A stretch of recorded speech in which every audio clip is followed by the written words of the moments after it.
Shalom, shalom, peuple de Dieu, que le Seigneur vous bénisse encore en ce jour, que le Seigneur me fait grâce afin de parler encore avec vous. Alors ce matin, nous allons directement aller dans la thématique sur laquelle nous sommes depuis un temps, vous le savez, toujours et encore la quatrième dimension. Nous avons vu les systèmes et aujourd'hui, je vous présenterai encore d'autres figures, mais parallèlement, nous allons directement entrer dans les quatre vents, le principe des quatre vents. Alors de suite, je me rends au tableau afin de vous ressortir quelques figures ici qui ne sont pas représentatifs d'un système, qui sont plutôt représentatifs de certaines armes spirituelles que des mystiques utilisent souvent pour nuire à des vies. Alors suivez au tableau les figures.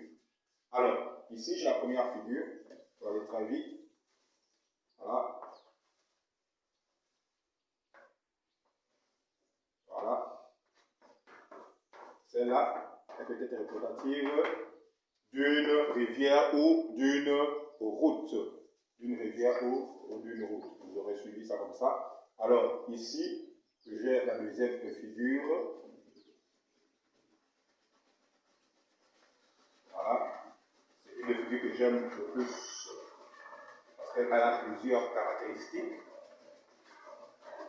Voilà. Elle a plusieurs caractéristiques.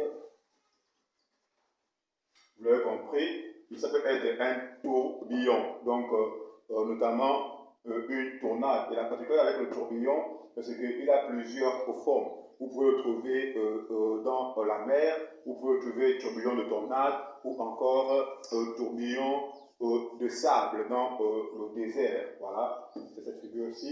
Et il y a une autre que les économistes, sinon les traders utilisent, c'est la courbe de croissance. La courbe de croissance. Voilà, je vais faire ça comme ça, la courbe de croissance. Mais la particularité avec la courbe de croissance que j'ai fait ici, elle est différente parce que la flèche, au lieu d'être montante, c'est une flèche qui est plutôt descendante. Pourquoi? Parce qu'en fait, c'est un éclair de tonnerre. Donc pour ceux, nos parents qui vont souvent en brousse, ils peuvent le constater, le voir souvent, on trouve des arbres qui sont détruits et parfois un tonnerre a frappé, une foudre a frappé. Et voilà, l'arbre s'est déchiqueté ou bien l'arbre même tombé, de façon souvent en forêt. Alors pourquoi il y a ces trois figures ici? Pourquoi? Parce que ce sont des armes qui sont souvent utilisées. Donc c'est la première arme, on nous dit de nous revêtir des armes spirituelles. Premièrement, la parole qui est une épée, dans le veille spirituel, la parole est une épée à double tranchant qui sert à découper les ennemis, à frapper les ennemis au travers de la parole. Cette parole qui utilise les armes que je vous représente ici. Alors, cette arme-là, parfois, on en voit ça, ce que je montre ici, la rivière ou la route ici, on a souvent cette manie, là, que souvent, il a traversé la route. C'est dire que non, on l'a fait perdre ses facultés. Donc, c'est cela qui est souvent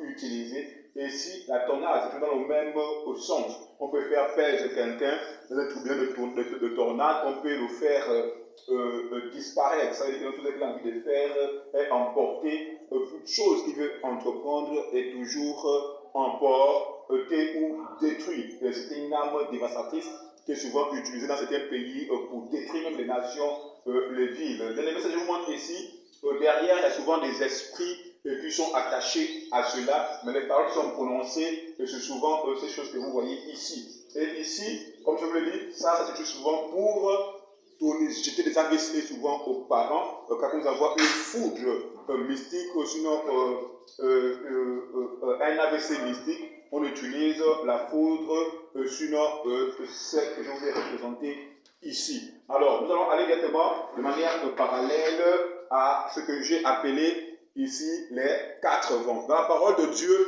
on nous parle de quelque chose d'important. On nous parle des quatre êtres vivants. Les quatre êtres vivants. On a dans les quatre êtres vivants, on a la face du lion, on a la face de l'homme, on a la face du veau, et on a la face de l'aigle. Ce sont les quatre êtres vivants. Alors, pour entrer dans ceci, pour paraître un peu simple, mais c'est vraiment quelque chose de très important parce qu'il faudrait que nous comprenions comment cet un système fonctionne et quelle est la composition.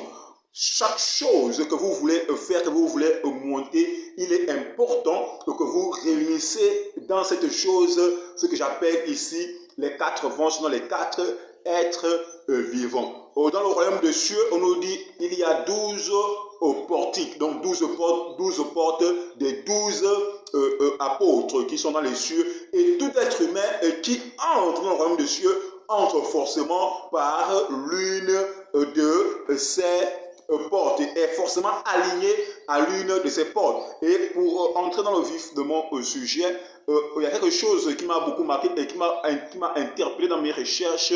C'est la guerre d'Israël contre les pays environnants, tous les pays qui avaient attaqué Israël. Et on dit qu'Israël combattit pendant 6 jours et il a eu à vaincre tous ses ennemis en 6 jours. Alors quelqu'un pourrait dire que non, oui, ils ont été soutenus par les États-Unis, ils ont été soutenus par ceci, ils ont été soutenus par la Grande-Bretagne et autres. Oui, c'est vrai, ils ont été soutenus. Mais ici, le chiffre qui est le chiffre 6 qui m'a beaucoup interpellé. Comment on peut faire une guerre? On connaît le temps que mettre des guerres, on connaît, mais comment une guerre peut se passer en 6 jours? Bien aimé, ce n'est pas quelque chose de simple. D'abord, déjà, toute guerre n'est pas simple. Il y a des esprits qui se mettent en mouvement pour animer, pour attiser certaines guerres. Et celle-là, elle s'est pratiquement faite en 6 jours. Et j'ai eu une lumière qui me dit où dans le Jourdain avait été frappé, où Élie avait frappé et Élisée pour traverser le Jourdain. Il y a eu un homme ici, je vais taire le nom parce qu'on va refaire toute l'étude là-dessus.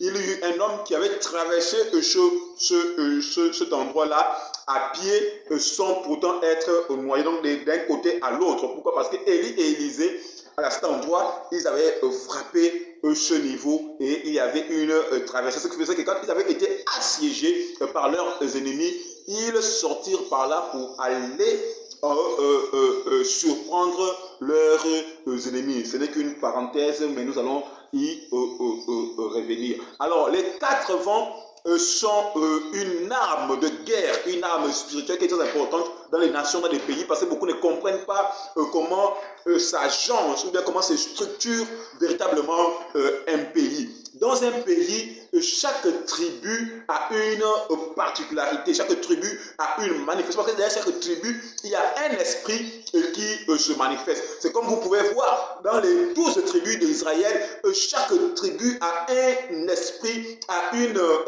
comment dirais-je, une physiologie par rapport à sa tribu. Il y a des caractères qui sont attachés à certaines tribus. C'est de la même manière dans tous les pays, il y a un esprit qui se manifeste au travers chaque tribu. Et vous verrez qu'en Israël, à chaque fois, peu importe ce qui peut arriver, mais quand il s'agit de la guerre, ils ont un comportement unanime. Ils font ce qu'on appelle, ce que j'appelais ici, la stratégie des 4 vents. Les 12 tribus se départissent en 4 pour devenir les 4 vents. Ce qui veut dire qu'ils deviennent 3 tribus par pôle. Donc là, qu'est-ce qu'ils font? Ils prennent l'atmosphère en otage et rien ne peut entrer ou sortir sans leur autorisation. Alors, nous allons revenir plus profondément sur les 4 vents. Je vous expliquerai en détail réellement comment ces choses fonctionnent. Ici, c'est le Kairos Elyon Man of God, le colonel apôtre de données Alpha 1. Nous sommes juste à la première phase et des choses vont continuer à venir. Soyez bénis et continuez à suivre et regarder ce qui est en train de se faire au niveau du Kairos Elyon Man of God. Et il y a des choses, par la grâce de Dieu, qui seront révélées afin de faire asseoir votre spiritualité. Soyez bénis, que le Seigneur vous fasse grâce et que ce soit votre partage au nom puissant de Jésus. Amen.